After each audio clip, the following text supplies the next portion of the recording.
Hi everyone, welcome to On the Other Hand. I'm Ariane Zurcher, and today we are starting our new project, the Rock Garden Bag. Really excited. So we're going to start that. I'm going to show you just some of the preliminary things to begin. Don't forget to hit that like button, click on the subscribe button, and leave me comments in the comment section. I always love hearing from you. Let's get started. So I'm just doing my templates. This is my front, this is going to be my back, and here are my 8-inch squares.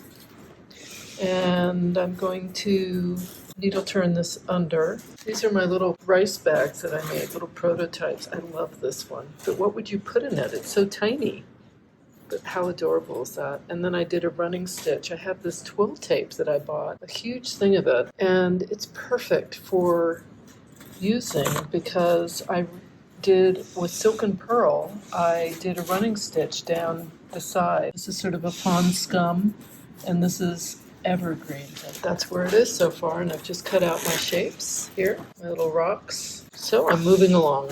So I have my linen here, and this is what I do, and you don't have to, but I give myself a 1/2 inch on the background. I don't need to on this one, and I certainly didn't on here. I gave myself a 1/4 inch. I then needle turned this piece down, and I drew a chalk line around for my 8-inch square. So this is all excess. What I'm going to do now is I'm going to use this, and I really like this. I kind of like just being able to stitch on right directly through the fabric and not have anything else on here, but that's just me.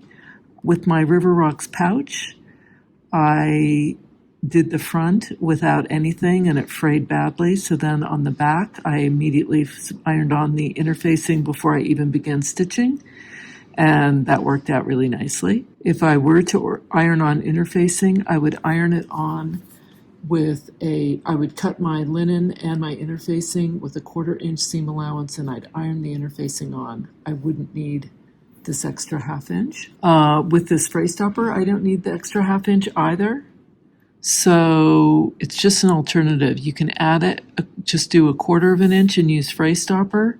You can use just a 1/4 inch and use your interfacing, or you can do 1/2 inch and let it fray and hope it doesn't fray too much. I'm kind of doing more than a 1/4 inch, and I'm doing fray stopper. The beauty of this is that I can iron on it, I can do everything that I normally do. It just seals the ends.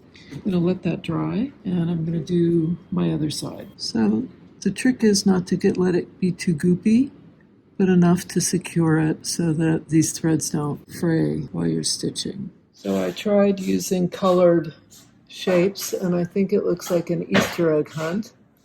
So I'm going back to my original thinking of the rocks in this color.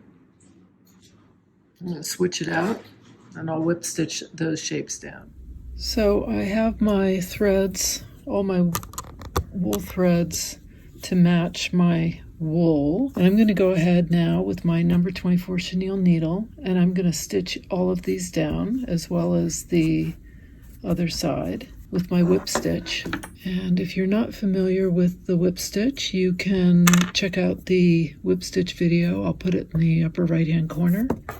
It's just the foundation to the way to stitch all of these wool shapes down. You find a thread that matches the shape you're going to whip stitch down, and I do a little coulter's knot at the end of my thread. I use a 24 chenille, and I'm going to go ahead and start stitching this little shape down first. And I like to whip stitch my shapes down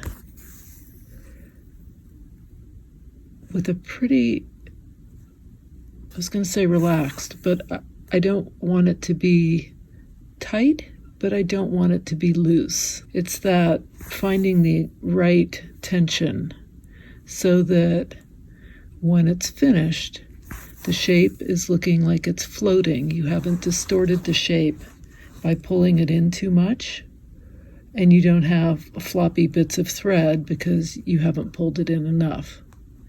The stitching should be just enough to secure it, but not so much that it distorts or changes the shape or the edge of the wool. If you pull it too tightly, it can start having a scalloped look, and I don't want that. I want my shape to be exactly as I've cut it out, and I just want it to be secured with the thread.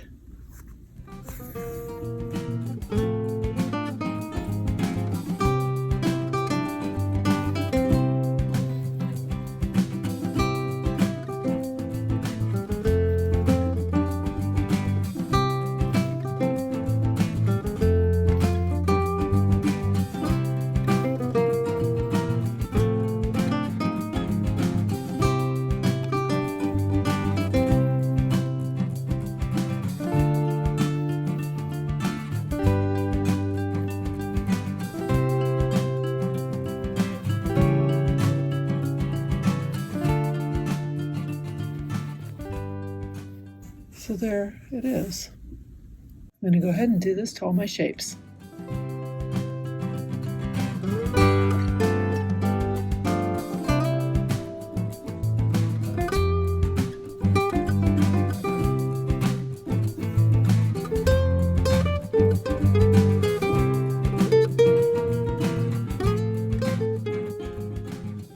All right, so you've prepared all 4 panels. And you have taken care of the edges so that they won't fray on you in whatever way you've decided you wanted to do that. You've appliqued down all of your shapes using your template and pattern to make sure that you have them placed in the right area of the block. And then you've done a running stitch with the silken pearl right in on the edge.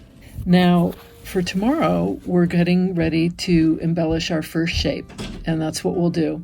And we're going to embellish one shape every day. Thanks so much for watching, and I hope this was helpful.